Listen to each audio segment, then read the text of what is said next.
tuning in to the online broadcast network, AFTERBUZZ TV. Over 20 million weekly downloads in over 150 countries, and your number one source for after-show entertainment.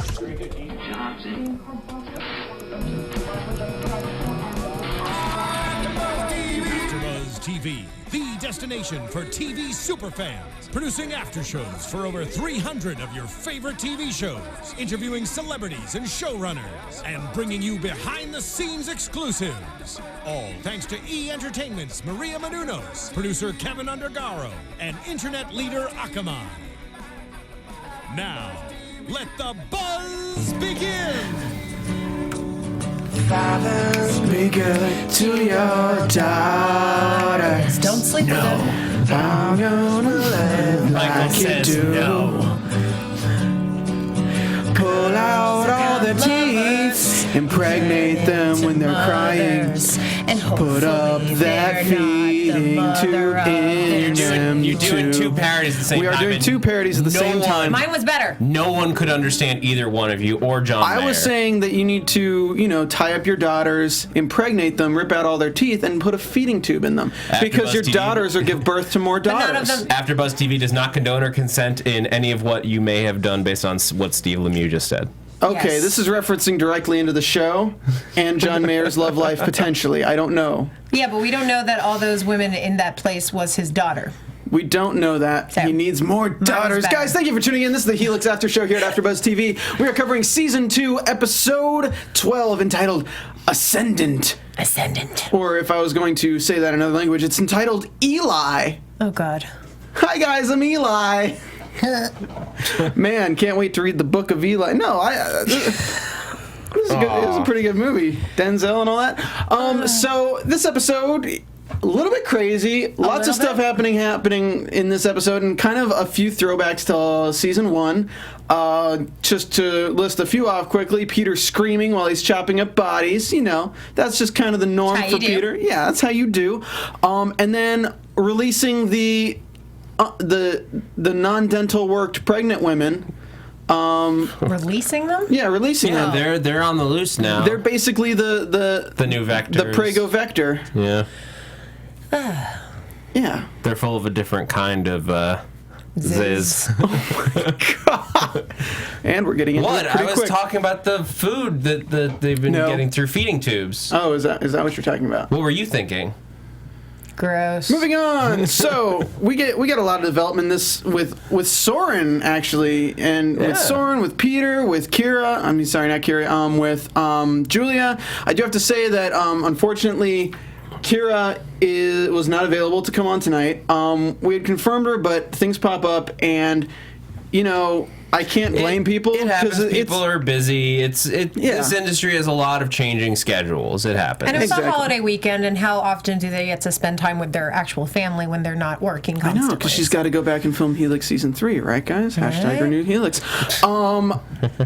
Instead, though, we have a fantastic actress joining us a little later on the show. Her name is Sarah Booth, and she plays Sister Olivia. She is the woman that a few episodes or 5 episodes back we really hated, now we kind of like. and now we kind of like. I mean, I guess we should use past tense. Soren's You've mother. watched the episode, so I guess we can use past tense. Yeah. We liked her. In the end, she had a good redemption. So the episode opens with a good old-fashioned chopping, and this really felt like something out of The Walking Dead, like he was about to Yup. start wearing it, and it also felt like a little bit of softcore porn, Oh, yeah. because Peter's got to get that action. Yeah. So what we've all Because suspected... Sergio's dead now, so somebody has to. Somebody has to sleep with Anne when Sergio's Look, gone. nothing turns Anne on more than corpse disposal. Yeah. Corpse disposal is kind of her thing. Yeah. And you know what? If there's a fetish that kind of caters to you on St. Germain's Island, it's corpse disposal. And the thing that makes me happy is it gives me just a little faith in, the future and, meeting someone. Because, look at the relationship they have and how loving and tender it is and healthy it is only after 12 days of knowing each other. They had sex in a shower, guys. That's as much in love as you can be. 12 days. 12 days. They're on day 12, and that's been 12 days. That's been 12 days. That's actually 6 times 2 for all of you listening out there and keeping up with us. And I do want to say really quick, Yeah. 12 weeks. Oh my God, it's been 12 weeks. Guys, I do want to say, if you aren't following the Helix Writers Room Twitter as well as the Helix Twitter, or us, they tweet out some pretty cool stuff. And one thing I want to shout out before we before I forget about it, is they tweeted out this poster that says Ilaria Fresh, and it's got like apple orchards blooming, and it says giving you the protein you need, only better, or the fruit you need, only better, and it has like apples and things like that. So based on this, it's supposed to be a leaked email. So I'm to assume that they're really marketing this Ilaria Fresh. It freshly makes you sterile. If you cut into an apple and you see no seeds in the apple, don't eat it. It's like giving you protein, so your protein does not work. Apples don't have protein. No, She was talking about semen. Yes. It was a bad joke, but yes. Okay, moving on. So, I'm back, guys. I want to break down Alan and Julia, because it's kind of a self-contained story and it doesn't interact with too many other characters. That's why I think that this is the best one to kind of shoot through, even though the episode ends on it with a very Should we shout out our Twitter? Sure. Who's actually hosting with me tonight? I forgot to do that. By the way, guys, you can subscribe to AfterBuzz TV on YouTube.com/AfterBuzzTV. You can follow AfterBuzz TV on Twitter /AfterBuzz TV. You can follow me at Stephen Lemieux, StephenLemieux. Joining me tonight are my amazing co-hosts, Liz Rishmawy. Hey guys, you can follow me on Twitter at Lizzie Maui. That's LIZZYMAWY. Sorry for the 2-week hiatus, but I'm back and I'm better than ever. Maybe, I think. No promises. Back in the saddle again. Okay, Zach. As always, you can follow me on Twitter at @ZachWilson. ThatZachWilson. Zach in the saddle again. God. Oh, come on, man. We started with parodies. We gotta continue it. Okay. So, we get this... Julia is trying to find mother. She's trying to find a substitute mother because she has mommy issues. Funny, no. Because the root's dead. What Amy told her where she hid it, the root is dead. She consults with Anne, and Anne's like, well, it's impossible because this painting's 300 years old and the original tree is dead, and he just pulled the root from the original tree. And that's what we've been using to make these non-working genital apples. Oh, God. So she's looking at this painting, and she's trying to figure out where mother is. Meanwhile, she kind of consults with Sarah, and Sarah's just all about the baby. Yep. Sarah's not even like focusing on anything except like, we can bring back mother by using this sodium drip, and it's like, that'll take a month. I have to save my baby. Save the baby. This is the only thing I care about now, even though I'm immortal too, and I guess I don't care about the rest of my family who might still exist or not. She saves children, but only jar children. Hey, it is her baby, though. No, like, I know, you have to give her some credit. Like, she's doing everything she can to save her baby after she got stabbed by some crazy lady. Look, if I have to inject this liquid into my baby jar every 30 minutes for the rest of my eternal life, I will, because I am a scientist and I don't know how to do an IV drip. Of course she's going to do an IV drip eventually. When she gets to that. No, I'm just saying, though, the fact of the matter is that that's like the only thing she cares about. And I get it, kids, I get it. I'm not a mother, but, you know, again, like Julia basically saying to her, like, hey, everybody you know and love who's out there is not going to live. And she basically, like, if she does have family or, you know, whatever, she really doesn't seem to care about anybody else. Pretty much. Yep. Well, at least we get a little bit of Dr. Jordan being a badass this episode. Just a little bit, which I'm happy about. I'm so happy she's finally, like, showing the fact that, oh my God, you have 2 arms, you're immortal, and now you have a machete. Yes. This is what we've been waiting for. Seriously. That is a movie. She's immortal. She's got 2 arms. She's got a machete. She's got 2 arms, and she's going to cut off your foot. Coming April 3rd on Syfy. I don't like the voices. You don't like the voices? No, I don't know. It's less Batman. It wasn't supposed to be Batman. So she decides she's going to use this painting that Michael painted that shows where the original mother tree was. And she's looking at it, and she notices it's the stars, because Michael was an astronomer. He's done so many things through growing up, and he's got plenty of time, that the stars can lead her to where mother was. It's like Neverland. So she gets Alan involved, and they have this little story about how... Well, Julia, I remember when we talked about how you can locate things. by stars. But I was really just trying to get you in my tent so I could sleep with you, even though you're my brother's wife. All right, no one Like, likes no. listening Oh, wait, to no. that. Peter's- She was the that's right. wife with the That's thing right. that My they were bad. married. My bad. So they decide that they'll look for it by the stars. They kind of play it out, and bam, where is Mother Zach? She's been right under our feet the whole time. Right under our noses. So wait, here's my question. Does that mean that Michael chopped down the tree? I think the tree was dead. Because they say the tree died, and Yeah. he was taking roots from the dead tree and spliced them Okay. onto things. So I think he chopped the tree down and probably used the wood to build. The Abbey. The Abbey. So the whole Abbey. So the tree died. Yeah, Yeah. the tree was then dead. he chopped it down and built And the Abbey from its revitalized remains. the roots. Yeah, because he was saving the roots so he could splice them onto other things because the tree was dead. So it was sort of his first culling, if you will. He is the Abraham Lincoln to the mother tree. That He was chopped George it down. Washington. Yeah, that was George Washington. Abraham Lincoln probably chopped a tree down too. All He right, did guys. build a log did. cabin. He did. There did. you go. And he built an abbey, okay? My analogy sticks. Okay, so Horrible American. they decide, okay, well, let's go ahead and lead us down to where the roots are because we're going to dig up this floor and find out that the tree's there, and then Alan can lead me to the roots because somehow Alan knows where the root canal is. How right. long were you waiting to do that? Like, Since I saw the episode. there you go.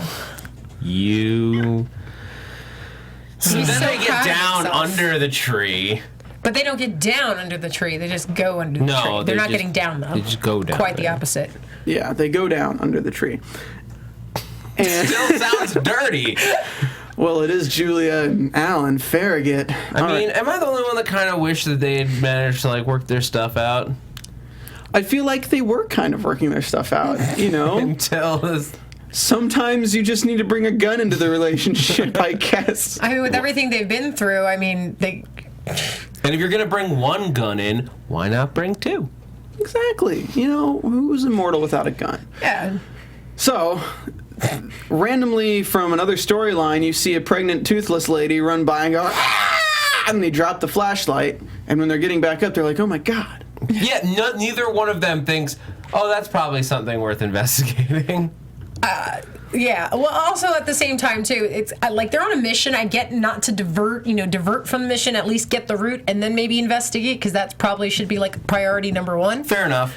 But at the same time, I'd be like, why don't one of us watch whatever the hell that was, where it's coming from? Just keep an eye out for it while we're trying to figure out this route situation. I mean, to be fair, they are in the root canal and they are in the Abbey where, like, everything is just I crazy. hate you because I kind of love it. Yeah, right? Yeah. So, I mean, they're probably just like, I don't know what that is. I don't care. I'm I don't not have even the surprised time. at anything anymore. I don't have a 14th episode, so we can't really go into this right now. So We've let's only got an episode and a half left, crazy person. we can't deal with you right now. We gotta save that for next episode. The finale needs to have something creepy as hell in it. Yep. And you're just you fit the bill, you toothless pregnant lady. So they notice the phosphorescent green glow of Green glow? phosphorescent green glow Okay. of the Green Lantern But ring. she didn't notice any of the ones that were above her until she found the one in the dirt. Well, I think it was just more of she noticed at the same time, eyes adjust to the darkness, reasons.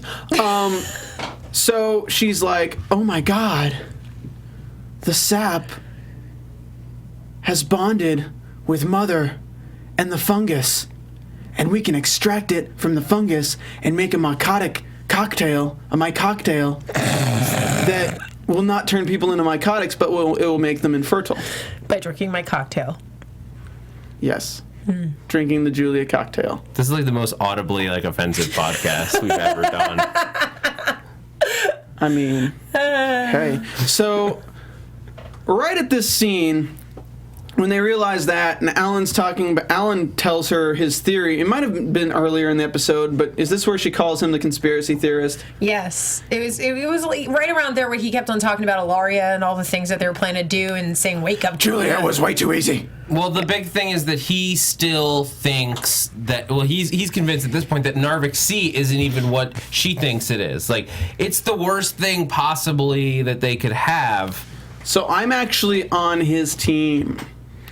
I'm Team Alan in this situation. I didn't think about it this way until this episode, guys. So listen up. This is the Ziz right here. Okay.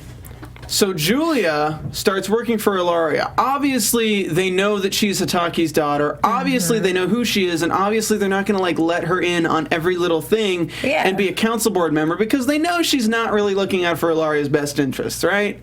Yeah. Okay, so how do you get somebody who's not really looking out for your interests to work for you? Is make their interests your interests and lead them to twist the truth. Twist the truth. So Alan's point that they didn't really say outright, but you kind of get a hint at, and if you have like 3 brain cells to rub together, you can kind of figure it out. Sorry, Zach. I'm just throwing shade. I'm sorry. Okay. Go ahead. Is that Ilaria doesn't really have Narvik C. Narvik C doesn't exist. Everyone in the boardroom, it was a unanimous vote. And then you have that woman who just easily decides, hey, I'm going to hook you up with this madam whatever and send you this island to get this drug that we really need because I'm going to make you, and I'm going to cook for you so you love me and trust me more. I'm going to make you do all the work. So basically, it's always been the plan to get the infertility drug and release it on the world. That's always been the plan for Ilaria. But there's no way that Julia would even get behind that unless they said, well, it's either this or we kill pretty much 80% of the planet's population. Have your pick. What's the worst choice? Yeah. Because she wouldn't have been on board if it wasn't for that anyway. Exactly. Yeah, I mean, it would explain like how Julia has like not only gotten into Ilaria, but like climbed to the top of their board. Well, why would they send Alan to the island? That's what he was saying. It was way too easy to get information. It was way too easy to kill several immortals. They're freaking immortal. They live for 600, like, thousands of years or whatever. They starve to death and they still live. Like, how is it so easy that he gets into Ilaria, kills a bunch of them, lights the bomb, gets out of there, and just manages to get the exact information he would want? It's because they want this drug. They want Alan to get this out there. They want Julia to meet Alan on that island and figure it out and get it for herself. Yeah, it's all part of the plan, and Alan knows this, and this is what this episode showed me, which I'm excited about because it means that there was a plan, and the plan is going according to plan, and kind of off the rails, but a plan. I gotta say, I hadn't thought about that. I'm on board. I like that theory. Yeah. There you go. So Alan's goal is what he says is Narvik C doesn't exist. I have to kill you, Julia, because you're doing this for the greater good, but you don't realize that there is no option B. There is no plan B. Plan A has all along been infertilization of the human race. It's just plan B for infertilization. It's just Narvik won't be getting out. It's very interesting. It plays a little bit with. I know you guys have heard me talk a little bit about Helix access granted here and there, but there was one of the things they put up on there was an email from Madame Durand to somebody. A conversation between her and Claire Wallenberg. I don't know who that is, but Madame Durand says, lots to talk about. Excited for the Ilaria paradigm to shift again. We are going to change the world. To which was just a response after Claire was like, running an hour late. See you tonight. Hey. hey. But yeah, so Ilaria paradigm shift is what is being teased here. Okay. So the question is, what does paradigm mean? Is that they're gonna? That's the question.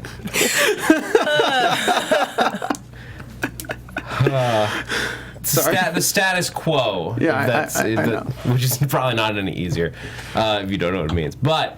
The idea is that everything is going to change is it just at Ilaria, or is it that they're going to... Is Maeda basically waiting for that call from Julia to go in and then, like, shoot the board in the head? I think what this is kind of alluding to is that perhaps this apple and this infertilization thing could be the second part of Narvik, because they have one part, right? Yeah, but you also have to think and keep into mind, too, that, I mean, we haven't gotten any, like, flash forwards into the future for a few episodes now. And so I'm wondering, I mean, we know in the future there is something really bad that's happening that is killing off immortals. And, I mean, it kind of makes me question. I like your theory about there not being a Narvik Sea or whatever it is, but it's like, Is it really just what's spread on the island that's plaguing all them and infecting immortals? Or is there actually a Narvik Sea, but it's not what we think it is or was intending to be? Well, I have a prediction for that we'll get into later. Yeah. At the beginning of the season, the disease is not Narvik. It's like TH, a bunch of numbers. It was like THC. Oh, God. No, that would be helping everyone. Oh, okay. No, it was. I don't remember what the letters and numbers were, but there was like just a call name for it, and it wasn't Narvik Sea, or they would have called it that. So it's either a Narvik, Narvik new B Narvik, or or new Narvik that we knew of combined with the mycosis, or the mycosis itself. Yeah. So I want to ask you guys, we have our special guest on the line, which I'll introduce in 1 second before we move on from this topic and move on to the topic that we're going to be talking with her on. Who do you think shot the shot? Liz. Well, I mean... No, just one word name. I don't know. Julia. I think Alan shot it. It's the only way both of them survived that encounter. Yeah? Because she's immortal. She won't get killed by it. Or she shot him and just injured him, but he's not dead. Maybe. I don't know. I think Julia shot, or I think Alan shot. Or Alan's dead. It was Han. We didn't see him in the preview. He shot first. You big summer blowout. Guys, thank you for watching the Helix After Show. If you haven't already, go to iTunes, comment, rate 5 stars. We'll give you a shout out here. But in the meantime, we have an amazing guest on the line. You may know her as that bitch who stabbed Sarah and tried to unimpregnate her, but now as Soren's mother, who's actually a likable character. She's had an arc throughout this season that went from unlikable to redeemable to holy crap, dead in front of her child's eyes, which is really scary and creepy. Thank you for joining us, Sarah Booth, who plays Sister Olivia. You're on the line. Hello, how are you? We're doing great. Thanks for joining us on the show. Thanks for having me. Was that your favorite introduction ever on any show? Is that bitch who stabbed so-and-so? Like, honestly, it's amazing because all the characters I've been playing lately have had knives in their hands, so yes. I think it's pretty appropriate to what I've been doing lately. It's a specialty on her resume. Yeah, pretty much. I know how to, handle myself around knives. Sweet. Yeah. What? Just say it, Jonathan, if you need to say something. So I do want to ask, when you went into this, is this how you expected your character to go out? Because, like, I would assume earlier, like, that it would be a retaliation for what you did to Sarah, but no, it's something completely different. Well, okay, the first thing I have to say is when I did audition for this season of Helix, when you audition for these kinds of shows, they always make you sign an NDA and you have no idea what's going on or what you're getting into, right? Mm-hmm. So when I got my character breakdown for this, it said Sister Olivia, and my agent told me I was auditioning for a nun.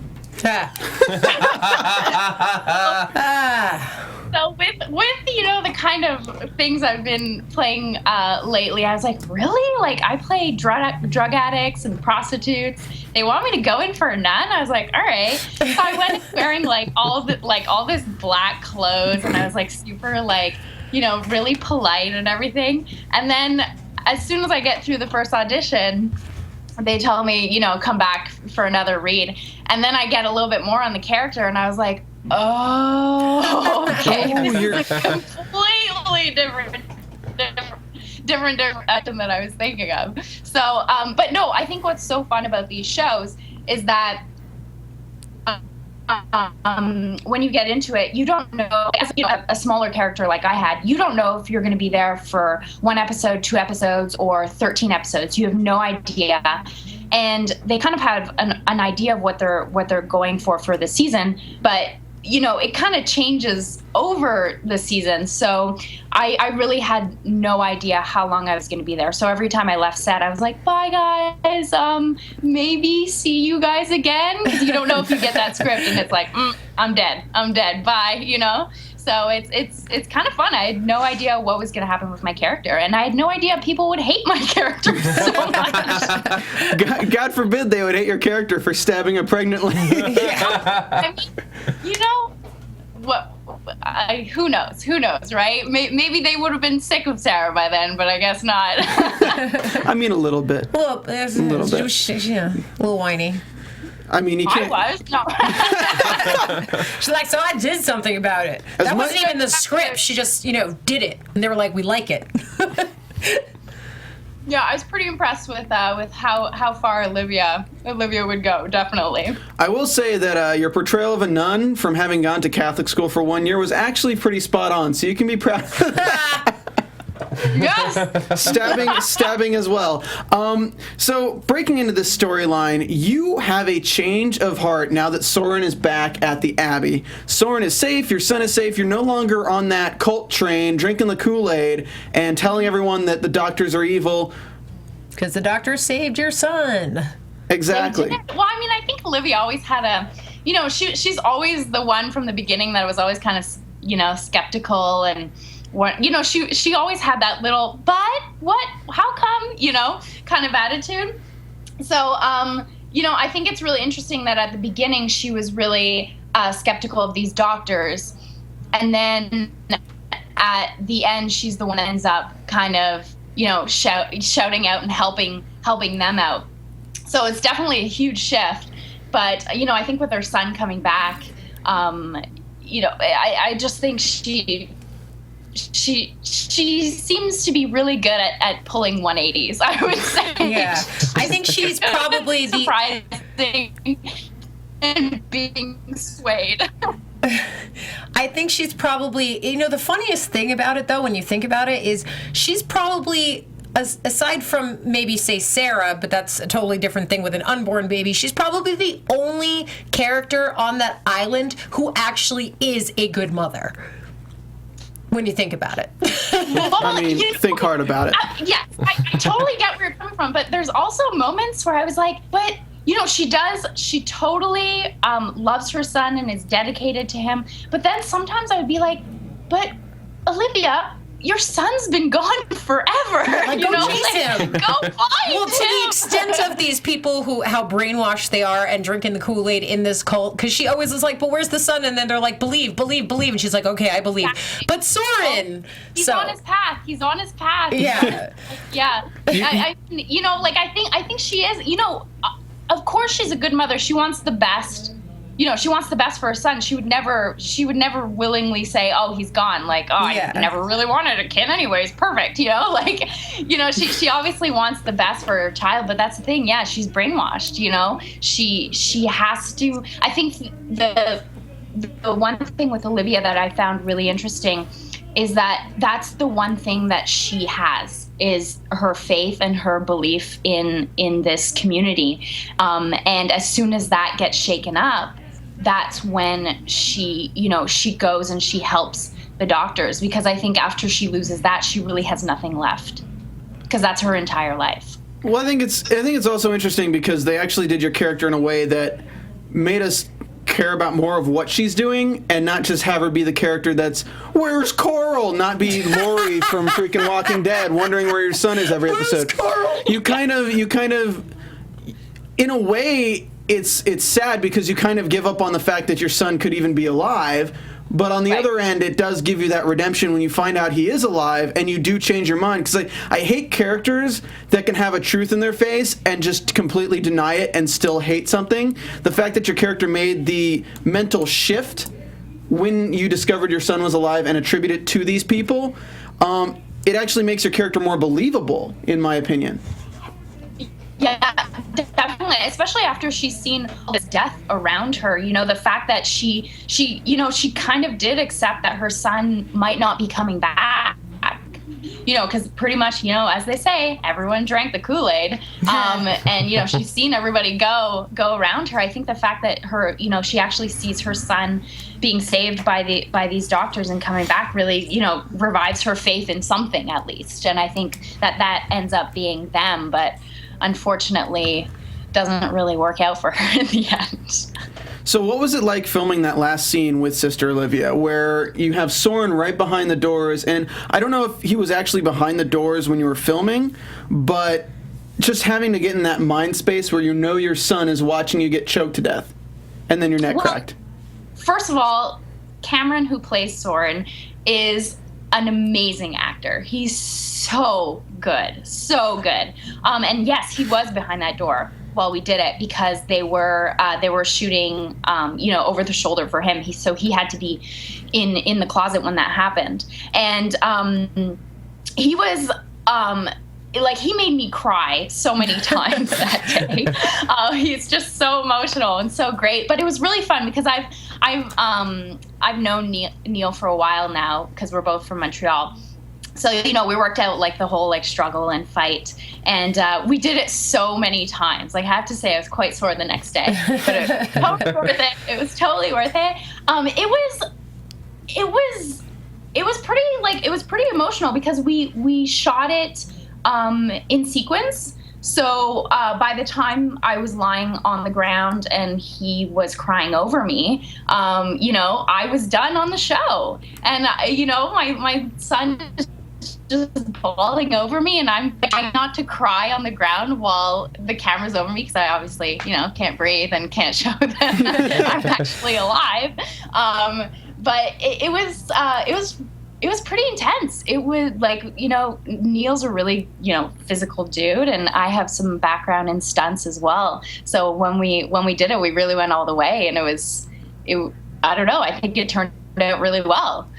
Yeah, Neil. It's pretty groovy. Neil, we've had Neil in the show, as you probably already know, a couple times, and he's one of, everybody's our favorites, but, Neil is just one of those guys that it's we were talking about the stunts and stuff they did when they were in that, what was it, the French word for the prison? Oubliette. Yeah, the oubliettes. So, how he did all that himself, too. So, I can only imagine this dude who's, ripped, it's rock climbing and stuff like that. He's all right, I'm just going to choke you a little, but I'll try not to hurt you. Yeah, you're just Neil, please don't have a little moment where you forget who you are. So but Neil is ripped. He is like a firecracker. We saw him pretty much almost naked in that one scene with Sister Anne. So yeah, everybody got a good sense of how ripped he is. Yeah. So what now is everybody knows. Full internet knows. So what is it like to get that news, get that script that that you find out your character is about to die? Do you get the word from the producer beforehand, or do you just have to read it that line? Oh, I guess I'm looking for work now. Oh, I think. Oh, there she is. Oh. That part sucks, But no, honestly, I had no idea I was going to last this long on the show because, as they say in Helix, anybody can die at any time. So the fact that I made it to episode 12, I was ecstatic because when I read the episode where everybody drinks the Kool-Aid, I was like, oh, no, not already. Yeah. You outlived Amy. That's got to be... That's got to be a really good victory for a character. You outlived Amy. Exactly. I got further. But that's the thing, because you never know. Some characters go on to the next season. Some don't because, they're kind of more, the seasons are more, location, depends on the location of all the, depends on where the characters are going to be. But, I said, you don't know. So, and they don't tell you, which is also fun because also on shows, you can get a script that says, oh, you die, and then you'll get a rewrite oh, you don't die, and then you do die. So you have no idea. But yeah, I am unemployed now, so.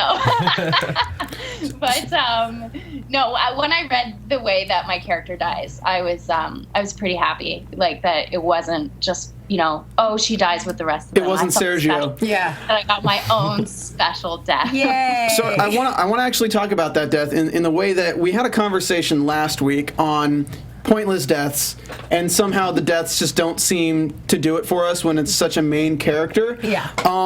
what I really liked about the way you died, which is not something I would probably say to somebody in the real life, what I really liked is that it was a throwback. It was, you see the mask behind Brother Michael when he puts his arms around Anne's neck and cracks her neck.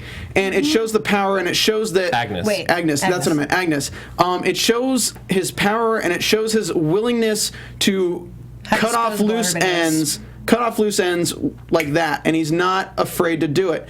With Sister Olivia, you have Brother Eli, I guess now, Peter Farragut, now taking the reins and taking control of the Abbey in the position that Brother Michael was in. And in the same kind of situation, somebody releases information that is damaging to him, and his recourse is to show his power by breaking her neck. It was kind of a shadowing. They do a lot of these shadowings of Brother Michael with Peter's character in this show, especially when it shows Eli will talk to you now, and he's like standing at the window, the exact same posture, the same way. Same haircut. Same haircut.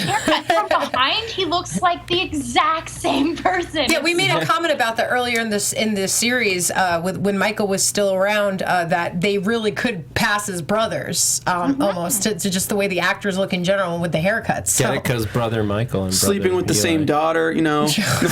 God. At least it's not his daughter, though. That's nice. Yeah, it's always nice. So we're going to move on to the whole Sarah and Dr. Double My Cot Dick Texas storyline. If you've been following the show, you'll know that that's Dr. Kyle Summers. He's Dr. Double My Cot Dick Texas because he's evolved from Double Dick Texas. Fast. Why? When did it double? Dr. Double My Cot Dick Texas? What's the double? Because he became Double Dick Texas when he became a total dick. That's why we called him Dick. That's why we called him Dr. Dick Texas. I don't know when it doubled. Yeah, my cock. Maybe just watch the after show and figure it out. So, running with this storyline, we have Sarah who's trying to figure out a way to save her child. We have a meeting with Alan between Sarah, and Alan's like, "Is that my baby?" And she's like, "Yes, it is your baby, Alan. Let's elope." And he's like, "Nah, bitch, I got a gun. Shit to do." So that's the last we see of Alan around that kid. And then that's when Olivia warns Dr. Double My Cot Dick Texas that they're coming for them because Anne decided that now is the time to arm everybody and have them take out every member of the CDC. So Kyle's like, we gotta go. These people got hatchets, they got axes, they got pitchforks, they got ziz, they got all this stuff, and they're gonna kill us. I can't leave my baby. Damn it, they're gonna kill us. I can't leave my baby. I have this amazing jar-shaped backpack that I just happened to find around the Abbey for situations just in this case. And I need to put the jar in this backpack before we go. Go put those apple boxes in front of the door. Uh-oh, the glass is broken, you guys. It's okay, I got chewing gum. So now we go back to the location. They escape the angry mob at this point, and now we go back to the location where Sergio died. So they're in this tower, and we're like, wow, you guys are cornering yourselves in. But then you'd think that the search party would think, okay, they just left. We could probably chase them a bit more.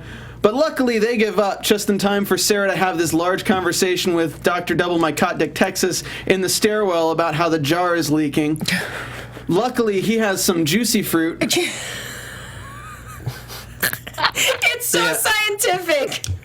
He's very prepared. Always very prepared, this guy. God. Does it just me, or did his accent, like, over, especially in the last, like, 2 episodes, he went from, like, hey, I'm from Texas, to, like, hey, I'm from Texas. Like, it's just so much stronger since, like, he became iconic. No, I just feel like it has. I don't know. Maybe it's because he's becoming a little... Accents are sexy. You gotta play with that. Accents are sexy. I know, I just feel like it's gotten stronger since he's, like, recovered from being psychotic, and now he's just, like, even more so, and kids made fun of me, and I got juicy fruit, and I don't know. I noticed. I think that, I think at least Mark Ganime, you know, Sergio, can take comfort knowing that his character lasted longer in this series than a stick of juicy fruit will ever last. That flavor goes away too quickly. And we could just say, too, for the record, just because you die does not mean that if there is renew season 3 for Helix. Does not mean you won't come back as a memory when somebody's having episodes and just talking to themselves. Yeah, we could get a flashback. It's sci-fi, people. It's sci-fi. You never know. If Doreen can come back, damn it, why not Olivia? Yeah, we Come back. technically. Who knows if she'll be good or bad? Exactly. I mean, we have Anton Probetic in the jar, the original head jar from season 1. They still have the head jar of 7 of 9. They're like the same jars, actually. So We called the baby JB, Jar Baby. Nice. JB. JB. you didn't do Forever Fetus while you were filming? Well, they were already done. We come up with that probably when they were done filming. Is it bad that I just imagine taking that baby jar and putting it in like one of those pneumatic tubes they use at the bank that like sucks it up and like takes it out? Deposit. Put it in someone's aquarium one day. See how long it takes them to figure out in there. It's like you have the fishes with the castle, the little shells, and then you have the fetus just Baby floating. Oh my god. Little tag that says like artwork by Alan Farragut. We did figure out why they were going up to the top of the tower. It's because that was the best place to get reception. Yep. That makes sense, and they can get a helicopter evac from there. So okay, so it wasn't a total dead end. I mean, that's what I do when I can't get reception. I go up to Bell Tower. Yeah, That's the best. it's smart. That's the best bet. There's no Alfred Hitchcockian fears to go along with something like that. So they call for evac. The guy's like, "Get off this channel. It's military restricted." He's like, "I got a cure because I'm double my cot dick Texas." And the guy's like, "Let me put you on the phone with Captain Wilson." So immediately they have Captain Wilson. That Zach Wilson. Immediately they get a military grade helicopter to fly over and try to pick him up just in time for Anne hobbling on her axed foot, which we'll get into in a second, macheted foot, I guess, to tell Peter that what's happening. Peter runs out with a machine gun and starts firing at them, and they don't fire back. AK-47. It was a whatever it was. They got it from the guys that died that were in the military, right? it was like an AR-15. Yeah, it was like an AR-15 military grade. Yeah, whatever. Rifle. Either way, they're firing, It was but they're dangerous. firing at a military Helicopter. Yeah, and they're like, "Oh my god!" Does nobody in the military helicopter have a gun? Yeah, Captain, there's one guy. There's one guy. we can't change it. Retreat. He's got really nice hair. I don't want to screw it up. Maybe it's the Canadian military. They're not as, gung-ho. It's the French military. We're all about peace. So they run off. Canadians. Kyle and Call us Sarah. back when someone wins, and then we'll take their side. Kyle and Sarah. But let's go ahead and break into what Sarah had to go through to actually get the new jar for the baby. In the jar-shaped tortured. backpack. She tortured Anne with a machete. She's like, "Hey, bitch, I'm gonna chop your head off if you don't tell me where these baby jars are." Who now, huh? Exactly. Yeah, but I wouldn't really say that she tortured her so much as like she waved the machete around a lot and yelled a lot, and then it wasn't like, it's not torture like she's like slowly slicing her. It was just all the end, like chop. Like, you're not going to use that. She chopped her toes off. Okay, yeah, but that's not like torture is like slow, painful, continual thing. It was more just like talking, waving the thing around. Then finally she got pissed and she's like, "All right." You get your toes cut off and tell me it's not torture. And Okay, then yeah, we'll but there's talk. just like a one blow. You that's all get your I'm talking toes about. cut off and then be forced to like walk around an abbey and crap and go She down did to the pretty base. well though, all things considered. She was still like walking and hanging in there, like Eli. So so she's hobbling down to the pregnancy chamber. So Sarah gets introduced to. Also, that is something to see. Let's call it a harem, okay? Harem of hammocks. The hellish harem of hammocks. Sister Anne leads Sarah down there, shows her where the baby jars are, and Sarah's like surprisingly not even fazed by all of these toothless pregnant women out there. Mm-hmm. She's like, "All right, this is some shit right here. Yeah. Pardon my language. This is some No, stuff it's okay. right." They say shit in the show like so many times when like what's his name is getting made fun of, so it's fine. Oh yeah, stinky. You smell like shit. Yeah. So she finds the baby jars. Luckily, there's about 6 backup baby jars. Because you never know. I hate the fact that I've said baby jar more times than once in my lifetime. But you know what? It just kind of happens. I hate the fact that the baby shares the same initials as Justin Bieber. And JP. Well, hopefully we don't have a roast of a jar baby. Oh god. Oh my god. Well, we did see fire in the Wow. previews for next episode, so you never know. But I guess that would be boiled, so maybe it's jar baby soup. And going on, she tells Anne to release the pregnant women. So now we have a bunch of people who can't talk, who have probably gone Release the insane. preggos! I mean, I don't think you could keep your sanity very long if you couldn't talk, you didn't have teeth, you had a tube putting food in you, and you just used it as a baby machine. It's like a weird, Yeah. like, I just think of because I think of like old people without the teeth and really can't eat except they're pregnant, which is really screwed up. It's like one of those vending machines in Japan. They have a vending No. machine for everything. I was in Japan. I never saw one of those vending machines. I saw a lot of stuff, but Yeah, not they're that. underground, Liz. I was in places, man. Yeah, and you put your dollar in, it takes 9 months for something to come out. This got dark. Well, I mean, the show's pretty dark. Let's please move on. Okay. So that's when she hobbles back to Eli and is like, yeah, she did this. And that's when he comes out with the gun. I think we've pretty much Yeah, that's covered the the episode. episode. That's the episode. So Shall we? now that we still have Sarah on the line. And Sarah, I don't think you've seen the script for episode 13, have you? I may have. Oh, Don't tell anyone. Yeah, okay. No, I have seen it. Oh, okay. So you can't really give your predictions, but you can make faces at ours. Let's go ahead and move into predictions. Wait, I have to have a poker face. Okay. Your AfterBuzz TV predictions. All right. Usually we have a sound drop, but because you're on the line, we don't want to mess up your audio quality. So, all right, I'm going to read some comments, because we have some time. I'm going to read some comments from the chat real quick, just because, give them a shout out. Shout out to Com Mayo, Jonathan Edwards, Heather Sevo. Let's see, we got a few other people in here. Yeah, a bunch of people. The big prediction in the chat roll today Is that Caleb, and I'll read Jonathan Edwards. Here's my prediction. Caleb is Anne and Peter's kid. that's what I said when we were just before we came in. I was like, I take it back because Jar Baby's leaking. So now you're going back on your original theory, Liz. I told you this beforehand. It's because I said if the baby, we find out later on, like the episode before when we thought, okay, maybe the baby is going to grow full term with Anne, or no, not Anne, Amy. Mm-hmm. And I thought, okay, I'm still right. And then that didn't work out. And then that baby happened. We could have. There's no way we would have known there was a baby that was going to appear till this last second. So yes, I agree that Caleb is that baby. I'm sticking my ground. Caleb is still Sarah and Alan's baby.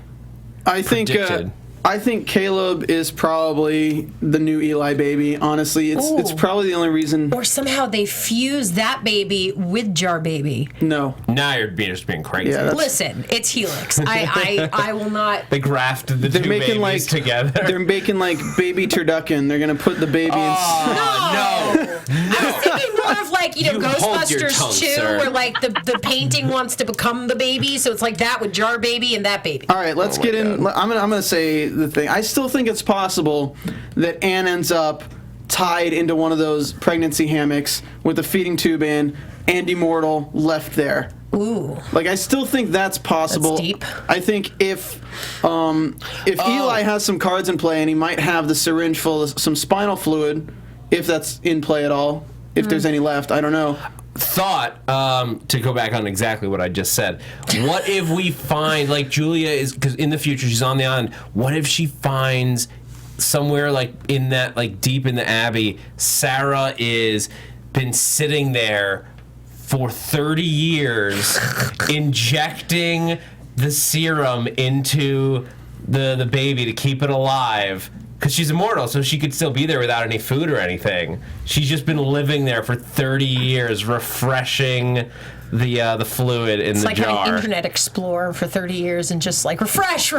It's not loading. It's You not have to hit loading. F5 every 30 minutes. F5. That would actually be interesting. Maybe even Sarah is tied up to that thing to keep the baby alive voluntarily. I don't know why she'd have to Creepy. be tied up though. I don't know. 30 years, though. That's a long time. Hataki, we still have to figure out how he got to the island. If How he got the do that. bodies over there. God. To be perfectly honest, I'm just going to say we're not going to get Hataki again this season. I don't think we're getting him again. I think next episode will probably be majority in the present time, and then maybe the last 15 minutes, maybe the last 10 minutes are going to be in the... How long is the last season finale supposed to be? It's It's gotta be longer than an hour, no? No, it's I think it's a regular, 52. it's a regular episode. Oh my god, I gotta get a show all of a sudden. No, That's but what he it's said. I can't believe the season's up already. Yeah. But I think it's gonna be like we saw in the preview. I think it's gonna be big. There's gonna be a lot of battles over it, and then we'll see what happens with Narvik C. Okay. Or no We'll Narvik see C. what happens. Have you seen the final page of the script? Can you predict what the final scene of the show is, or do you have to stay quiet? Me? Yeah. NDAs, I man. have to stay quiet Okay. because I think people will be really blown Or away. else she'll by lose what her happens. job. Wait, because the character's dead. That was a bad joke. Or she'll get sued. Liz, Yeah, I can't really lose my job if I spoil it, really. but you just make us mad because we want to see. All future You will jobs. not be a Mirage then. Okay, Liz. Yes. Final scene of the season leading into season 3. Hoping for that perspective to season 3. What do you think that scene is that we see it fading out on? Start with Zach. Okay, Zach, same question. What are we fading out on? Like last season, it was the whole thing in front of the Ilaria building, and you see Julia as at the head of the table, and then cut to black. What do you think this season is? It's gonna be a mycotic off the island. The start of the true start of this outbreak. Or like Caleb is holding baby in jar and like with the sword forward that he was carrying before and sun setting, and I have absolutely no idea. I am totally bullshitting this as I go. I have no idea. Stephen? It's just so much that could happen. I have no idea. I that's why I'm upset that it's only an hour long still. I would wish it was like a special thing like in the first episode. I can't. I think, judging on how the future is playing out right now in the show, and how Julia kind of has her storyline set, I don't think she's the most interesting character. We're gonna see Ellen again. Well, yeah. In future though, because she was looking for him. Definitely. Oh, no. But keep her on. I'm going to wrap up in like 60 seconds, Jonathan. What I'm going to say is we're going to see all the fruit going to the stores. We're going to get a montage of all the fruit being produced and going to all the stores. And then we're going to see the beginning of an outbreak of people turning into mycotics. And that's going to be basically season 3. What I'm kind of thinking is because the show has gone in kind of these directions and they're probably going to want something new to grab viewers again for next season, it's going to be a zombie outbreak kind of start. Like, you know, the original Outbreak is kind of what they're going to go for, and I think they could go. So you think they're going to end in the present or in the future? In the present? They're going to end in the present. They're gonna cut to Julia. Something happens in the future, and then it's going to like lead back to a flashback of what she remembers from when it all happened, or like back to the present. We're gonna get Julia discovering something that might be just that the fetus is dead, that there's nothing, or that she can't do anything with it, or Julia dies. We could have Julia die. We can start with a clean slate next season with zombie outbreak, leading to where we are in the future now. Now that I think about it, I think we're going to end in the future. I think we're going to see the virus get off the island in the episode, and then we end with Julia. At some point, we'll get the explanation of what she hopes to do with the forever fetus to cure the world, and it's going to be a tough battle to find it, and then we're going to find Sarah lying like curled up with the forever fetus jar, injecting it in fetus position. All right, guys, we've gone over. Mad Men's got to start, so we got to get out. I want to thank you so much for joining us, Sarah. It's been a pleasure. I'm glad you could come on so last minute to the show. Oh, no worries. Thanks for having me. Where can your fans find you on Twitter, and shout out any people you want to shout out? Yeah, you can find me at Sarah Film Booth on Twitter. And I just want to thank all the people on Helix, and it was a blast. And I hope you guys enjoy the last episode.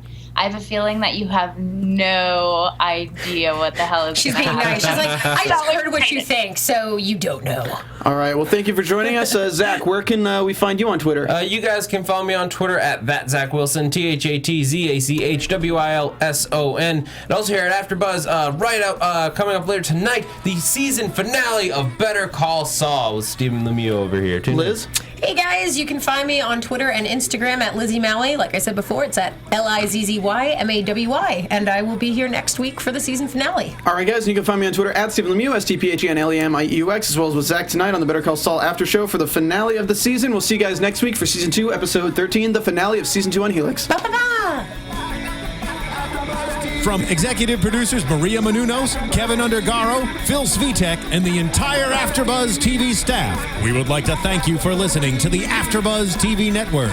To watch or listen to other after shows and post comments or questions, be sure to visit AfterBuzzTV.com. I'm Sir Richard Wentworth, and this has been a presentation of AfterBuzz TV. See you later. The views expressed herein are those of the hosts only and do not necessarily reflect the views of AfterBuzz TV or its owners or principals.